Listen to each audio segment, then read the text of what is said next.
नमस्कार, आप देख रहे हैं एपीएन न्यूज। मैं हूं आपके साथ नेहा दुबे। 2024 लोकसभा चुनाव होने के बाद अब रिजल्ट का इंतजार है और इसके लिए सभी की निगाहें उत्तर प्रदेश पर लगी हुई है। 4 जून को आने वाले चुनाव के नतीजे देश की सत्ता का फैसला करेंगे। एक अनुमान के मुताबिक 45 सीटों में करीब 14 पर सपा बीजेपी की जो टक्कर है वो कांटे की है। उत्तर प्रदेश में इस बार बीजेपी के नेतृत्व वाले एनडीए का मुकाबला करने के लिए सपा और कांग्रेस पार्टी ने गठबंधन किया था, जबकि बहुजन समाज पार्टी अकेले ही चुनावी मैदान में थी। ऐसे में यहां की कई सीटों पर त्रिकोणीय मुकाबला देखने को मिल रहा है और वहीं पर पीडीए का नारा देने वाली इंडिया गठबंधन भी क्या दलित वोट बैंक में सेंध लगा पाएगी या इस बार भी दलित मायावती के साथ ही खड़े रह दिखेंगे। सवाल ये भी है कि दल बदल करने वाले और सपा के बागी नेता अपने अपने गढ़ में बीजेपी के लिए सियासी तौर पर कितने मददगार साबित हुए हैं। गौर करने वाली बात यह है कि यूपी में राज्यसभा चुनाव के दौरान सपा के 7 विधायकों ने बीजेपी के पक्ष में क्रॉस वोटिंग की थी। ये भी भीतरघात का संदेश है, इस पर गौर करना होगा। आज हम इसी पर चर्चा करेंगे और तफसील से इस विषय पर हम बातचीत करेंगे। लेकिन इससे पहले आपको बता दें, दरअसल ये कहा जाता है कि केंद्र तक पहुंचना है या केंद्र में सरकार बनानी है तो उसका रास्ता उत्तर प्रदेश से होकर ही गुजरता है। उत्तर प्रदेश हर राजनीतिक पार्टी के लिए बेहद महत्वपूर्ण है। यहाँ पर जो फिलहाल टक्कर है वो इंडिया गठबंधन बनाम एनडीए के बीच में है। लेकिन वाकई देखने वाली बात होगी कि क्या कुछ निकलकर सामने आता है या किस तरह के नतीजे सामने आते हैं। कल सुबह से ही रुझान आने शुरू हो जाएंगे और वो धीरे धीरे नतीजों में तब्दील होंगे। लेकिन जब एग्जिट पोल सामने आए तो एग्जिट पोल में जो चीजें निकल के सामने आई है उसके बाद राजनीति पूरी तरह से गरमाई हुई है। ये कहा जा रहा है कि एक बार फिर से भारतीय जनता पार्टी की और एनडीए की सरकार बनने जा रही है। अब सवाल इस बात को लेकर है कि क्या एक बार फिर से जीत की हैट्रिक लगाएंगे प्रधानमंत्री नरेंद्र मोदी? क्या एक बार फिर से प्रधानमंत्री बनेंगे नरेंद्र मोदी? सवाल इस बात को लेकर भी है क्योंकि अगर हम उत्तर प्रदेश के संदर्भ में कहें तो अमूमन जो एग्जिट पोल आए हैं उसके अंदर एनडीए को तकरीबन 65 से ज्यादा सीटें मिलती हुई हर एग्जिट पोल में देखा जा रहा है। कहीं 62 से ज्यादा, कहीं 65 से ज्यादा, यानी कि 65 और 62 से ज्यादा 70, 72, 75 तक सीटें मिलती हुई दिखाई दे रही है। अब ऐसे में भारतीय जनता पार्टी या बीजेपी अगर उत्तर प्रदेश में अच्छी खासी सीटें जीत लेती है तो जाहिर तौर पे उसका असर जो है वो पूरे देश पे पड़ेगा और केंद्र में सत्ता तक पहुंचने के लिए जो आसानी है वो बीजेपी की ओर बढ़ जाएगी। वही दूसरी तरफ अगर हम देखें तो इंडिया गठबंधन है। इंडिया गठबंधन में समाजवादी पार्टी और कांग्रेस पार्टी का जिस तरह से गठबंधन उत्तर प्रदेश के संदर्भ में देखा जा रहा है, ये गठबंधन अपने आप में महत्वपूर्ण है। जबकि बहुजन समाज पार्टी अकेले चुनाव लड़ रही है, यानी कि मायावती अकेले चुनाव लड़ रही है। लेकिन ये जो त्रिकोणीय मुकाबला हुआ, इस त्रिकोणीय मुकाबले में किसको फायदा हुआ, किसको नुकसान हुआ, ये आज हम समझने की कोशिश करेंगे। समझेंगे ये भी कि इंडिया गठबंधन ने पीडीए का फॉर्मूला दिया, पिछड़ा, दलित और अल्पसंख्यक। पिछड़ा, दलित और अल्पसंख्यक का कितना समीकरण फिट बैठा, ये भी आज हम समझने की कोशिश करेंगे।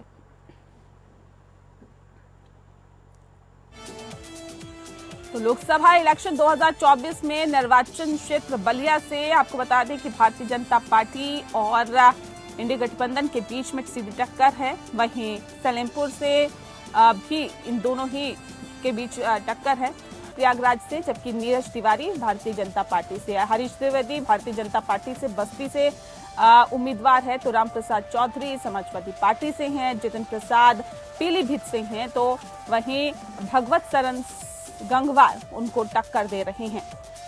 संत कबीर नगर से प्रवीण निषाद, तो वहीं लक्ष्मीकांत निषाद समाजवादी पार्टी से हैं, राजवीर सिंह भारतीय जनता पार्टी से एटा से उम्मीदवार हैं, तो वहीं सीधी टक्कर समाजवादी पार्टी दे रही है। इकरा हसन कैराना से उम्मीदवार हैं, तो वहीं भारतीय जनता पार्टी की तरफ से प्रदीप, वहीं संजीव बालियान भारतीय जनता पार्टी की तरफ से उम्मीदवार है मुजफ्फरनगर से। विजय कुमार दुबे कुशीनगर से भारतीय जनता पार्टी के उम्मीदवार हैं। अजय प्रताप सिंह इंडिया गठबंधन के उम्मीदवार।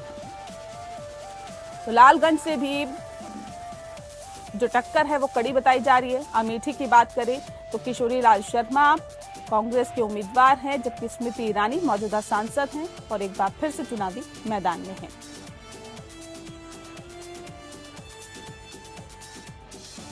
तो इन सीटों पर सपा गठबंधन की स्थिति बेहतर है। रायबरेली में बताया जा रहा है कि बेहतर स्थिति में है। अखिलेश यादव कन्नौज से चुनावी मैदान में हैं।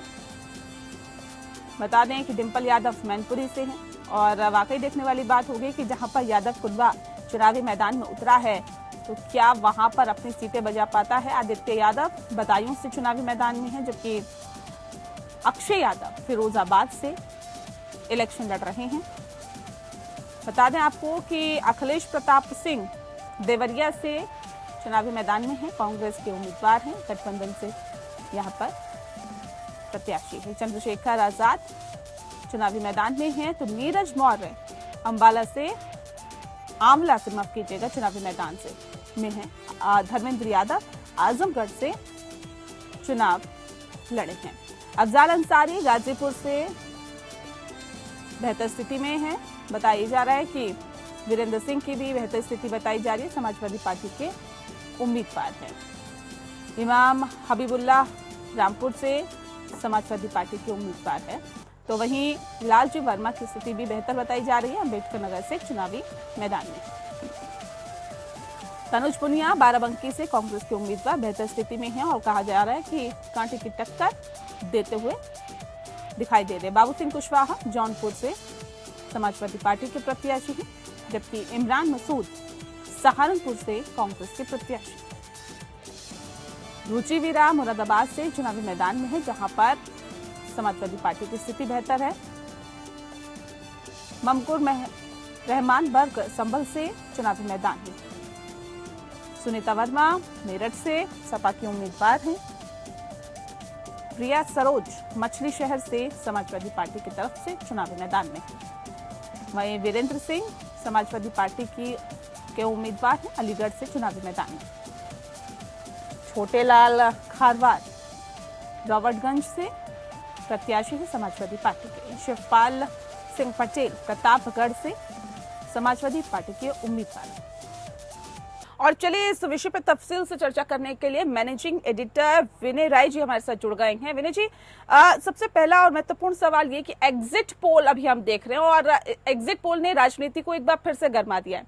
एग्जिट पोल किस तरह से आप देखते हैं उत्तर प्रदेश के संदर्भ में? देखिए, अभी जो हालिया एग्जिट पोल हमको दिखाई दिया है उसमें ग्राउंड की स्थिति कुछ और नजर आती है।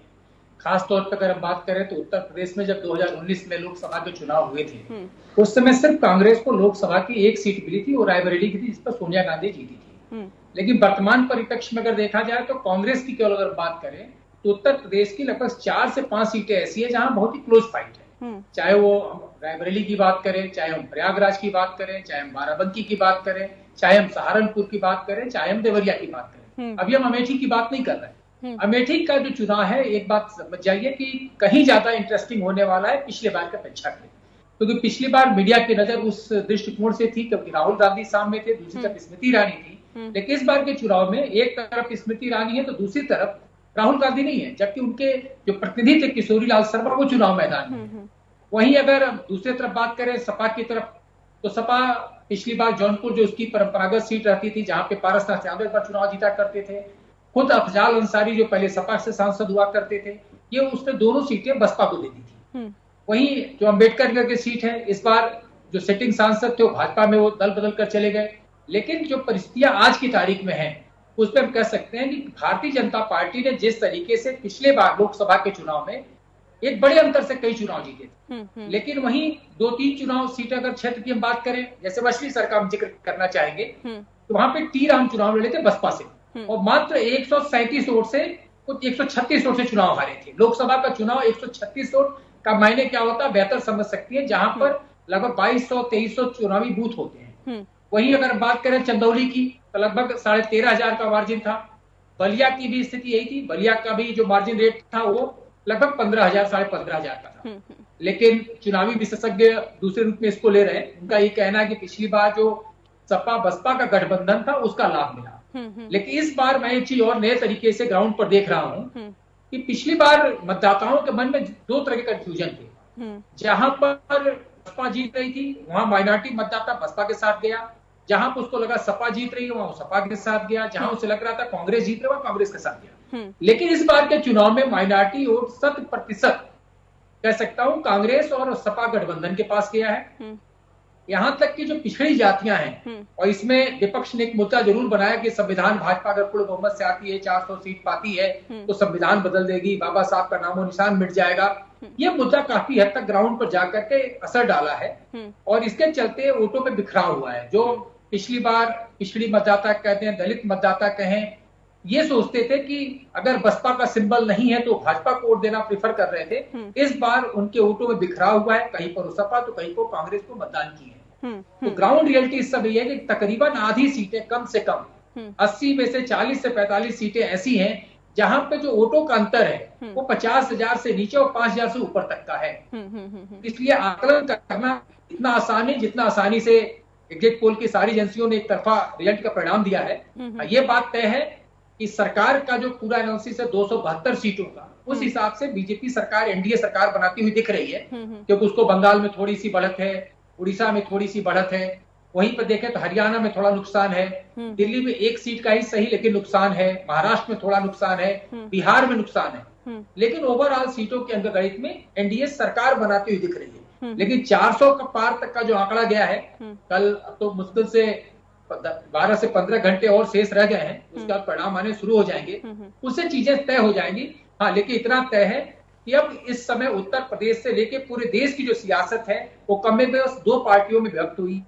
ये गठबंधन बना था और दूसरी तरफ अगर बात करें तो बीजेपी एनडीए का गठबंधन। जी ठीक है। अच्छा, ये बताइए कि राहुल गांधी, क्योंकि इस बार अपनी सीट उन्होंने बदली है, पिछली बार अमेठी से लड़े थे लेकिन इस बार अब रायबरेली से चुनावी मैदान में हैं। पिछली बार एकमात्र सीट थी कांग्रेस ने जो निकाली थी रायबरेली। ऐसे में राहुल गांधी की ये जो फाइट है ये कितनी कड़ी और कितनी बड़ी देख रहे हैं? पिछली बार स्मृति ईरानी टक्कर में थी, लेकिन इस बार क्या लगता है कि ये जो फाइट है बहुत बड़ी हो सकती है या यहाँ पर सीट निकालने में चुनौतियां हो सकती है राहुल गांधी के सामने? और कन्नौज और मैनपुरी की भी आप बात करिए, क्योंकि ये ऐसी सीटें हैं जिस पर सभी की निगाहें हैं। फिनिश जी। देखिए, हम बात करेंगे, अगर पहले रायबरेली की बात कर रहे हैं तो रायबरेली की जो स्थिति है उसमें स्पष्ट समझ जाए कि राहुल गांधी को कोई चुनौती नहीं है, क्योंकि जब भी कोई एक वीआईपी व्यक्ति आकर सीट पर चुनाव लड़ता है तो मतदाता को ये लगता है कि हमारे क्षेत्र का मान बढ़ रहा है। हाँ, यही कारण है कि जब सोनिया गांधी अमेठी से रायबरेली आई तो चाहे वो एक बार आपको याद होगा डिस्क्वालीफाई हुई थी, उसके बाद चुनाव भी लड़ी, चाहे पहली बार चुनाव लड़ी, उनके वोटों का अंतर अच्छा खासा। राहुल गांधी भी रायबरेली से जीतने में कोई दिक्कत नहीं होगी। रहा सवाल, अब बात करें कन्नौज की, तो कन्नौज में अखिलेश यादव के चुनाव मैदान में आ जाने के बाद सुब्रत पाठक की लड़ाई कठिन हो गई। उसके पहले सुब्रत पाठक की लड़ाई को काफी आसान समझा जा रहा था, लेकिन अखिलेश यादव के जीत में कोई दुविधा नहीं है, आराम से सीट निकालेंगे। रहा सवाल मैनपुरी का, तो मैनपुरी में दो विधानसभाएं ऐसी आती हैं जहां पर एक तरह से कहें सपा इतनी ज्यादा मार्जिन ले लेती है कि बाकी विधानसभाओं में अगर उसका वोटों का प्रतिशत कम भी रहे तो उसे फर्क नहीं पड़ता है। एक विधानसभा है जसवंत नगर, जिसके अंदर सैफई गांव भी आता है। वहां अगर आप पिछली बार भी आपने देखा होगा लगभग 1 लाख वोटों की बढ़त लिया था डिम्पल यादव ने। वहीं दूसरी जो विधानसभा है करहल से भी वोटों का मार्जिन था, लगभग 60,000 से ऊपर का था। मात्र इन दो विधानसभाओं की हम बात करें तो 1.5 लाख से ऊपर वोटों का अंतर हो गया था। इसके पहले जब मुलायम सिंह चुनाव लड़े थे तब भी अगर बात करेंगे 2019 में, तो उसमें भी उनकी जीत का जो मुख्य आधार बना था वो करहल और जसवंत नगर की ही विधानसभा बनी थी। तो मुझे नहीं लगता कि मैनपुरी में भी कोई दिक्कत आने वाली है। वही यार, मैं बदायूं की बात करूंगा, बदायूं में भी धर्मेंद्र यादव को भले ही टिकट कट गया, इस समय आदित्य यादव जो कि शिवपाल यादव के लड़के चुनाव लड़ रहे हैं। वहां की एक विधानसभा जो गुन्नौर है, आपको मैं याद दिलाऊंगा, जब मुलायम सिंह यादव बतौर मुख्यमंत्री गुन्नौर से लड़ने गए थे तो लगभग 2 लाख से ज्यादा की मार्जिन सिर्फ एक गुन्नौर विधानसभा ने उनको दिया था। यादव बहुलता वाला विधानसभा है, तो गुन्नौर की भी स्थिति इस समय बेहतर है। केवल मैं कह सकता हूँ क्लोज फाइट में अगर सीट यादव परिवार में कोई फंसी हुई है तो फिरोजाबाद में कह सकता हूँ उसकी स्थिति थोड़ी नाजुक है या लड़ाई है। ठीक है। हम खास तौर पे आरएलडी की बात करें तो चुनाव से पहले हमने देखा सर कि आरएलडी ने वो 4 सीटें छोड़ के वो 2 सीटों पर संतोष करने के लिए तैयार हो गए और एनडीए के साथ आ गए। ऐसे में क्या लगता है, खासतौर पे अगर हम बिजनौर और बागपत की बात करें, क्योंकि इन 2 सीटों से आरएलडी के उम्मीदवार हैं चुनावी मैदान में, यहाँ पे क्या स्थिति सर बनती हुई दिखाई दे रही? बागपत तो आरएलडी आराम से जीत लेगी, बागपत में उसको जीतने में कोई दिक्कत नहीं होगी।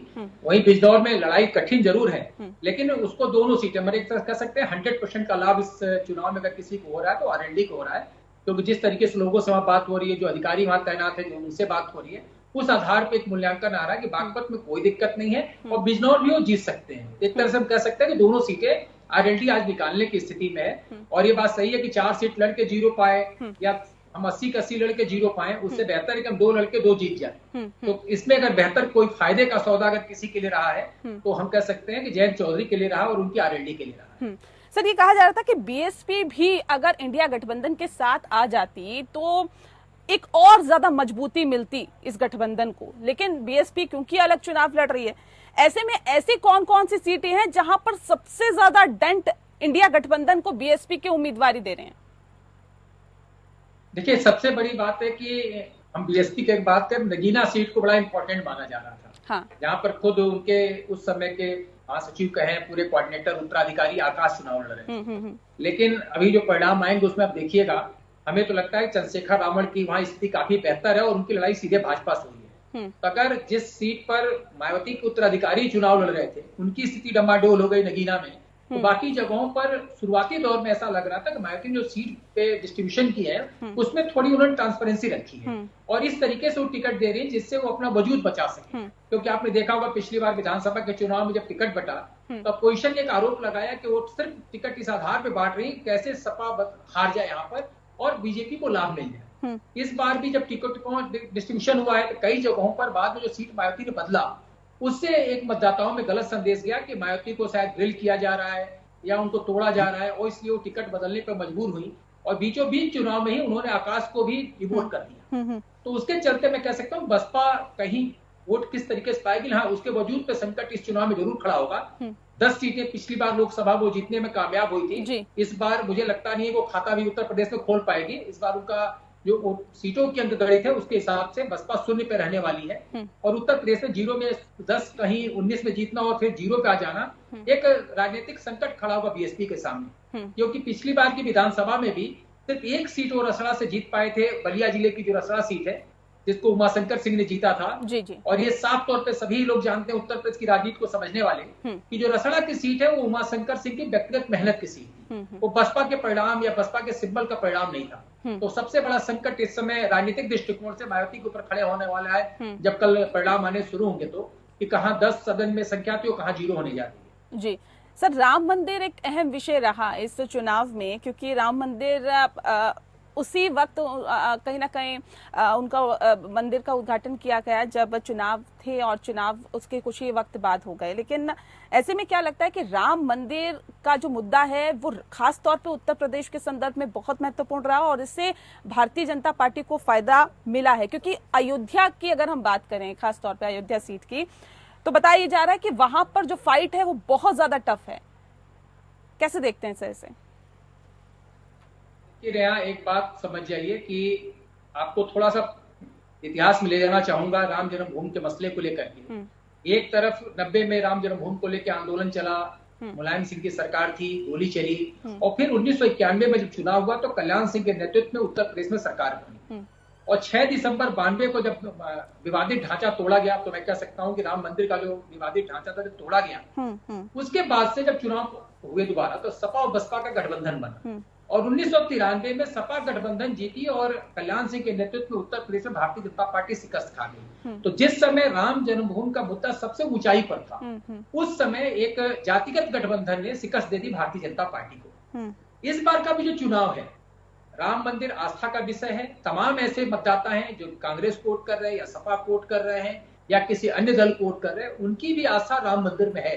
वो चाहते थे कि अयोध्या में राम मंदिर का निर्माण हो लेकिन जातिगत समीकरण में जब चुनाव होते हैं तो आदमी अपनी जात को प्रीफर करता है। और इस बार आप देखिएगा जैसे उत्तर प्रदेश में बात करूं, पटेल मतदाता पहले माना जाता था कि अपना दल के साथ है, अनुप्रिया पटेल को उसका लाभ में मिलता था। लेकिन वर्तमान परिप्रेक्ष्य में कहूं कि जिस दल का जो व्यक्ति उतर गया कास्ट के हिसाब से, जैसे प्रतापगढ़ में पटेल बिरादरी ने सपा ने पटेल बिरादरी को उतारा है, अब उसमें अनुप्रिया पटेल के गठबंधन उनके समर्थन के बावजूद उसका लाभ उतना नहीं मिल रहा है क्योंकि पटेल मतदाता इस समय अपने जाति को प्रीफर कर रहे हैं। इसी तरीके से आप चंदौली में चले जाइए।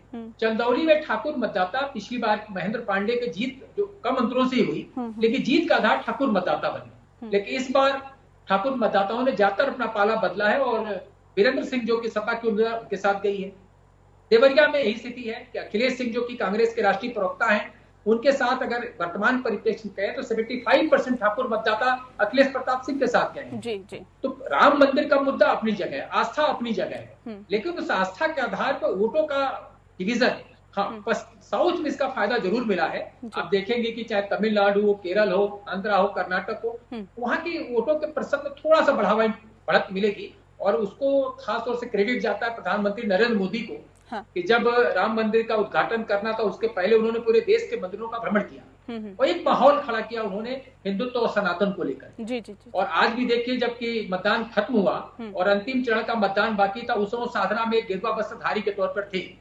तो ये चुनाव शुद्ध रूप से जो फायदा हो रहा है उसमें दो आधार बन रहा है। एक तो नरेंद्र योगी और मोदी दोनों का नेतृत्व, हर चाहता है कि अराजकता कम हो, लेकिन वहीं दूसरी तरफ महंगाई से भी छुटकारा चाहता है, जो कि महंगाई समय शिखर पर है। बेरोजगारी का मुद्दा लोगों ने उठाया। दलित मतदाताओं के अंदर जो बिखराव हुआ है उसमें सबसे बड़ा जो आधार बना है संविधान का बदलाव का एक र्यूमर कहें पक्ष के द्वारा उठाया गया मुद्दा। वो निचली कम्युनिटी में, SC/ST में बात फैलाने में कामयाब रहे कि अगर भारतीय जनता पार्टी 400 सीटें पाती है तो संविधान बदल देगी। जिस संविधान का निर्माण बाबा साहब अम्बेडकर ने किया था उस पे उनका नामो निशान मिट जाएगा। इसका एक असर देखा गया है ग्राउंड लेवल पर जाकर के। और आप देखिएगा जब परिणाम आने शुरू होंगे तो भारतीय जनता पार्टी के जो प्रत्याशी पिछली बार 4 लाख, 3 लाख, 3.5 लाख से चुनाव जीते थे, उसको इस बार किस तरीके से रुझान में फंसे हुए हैं।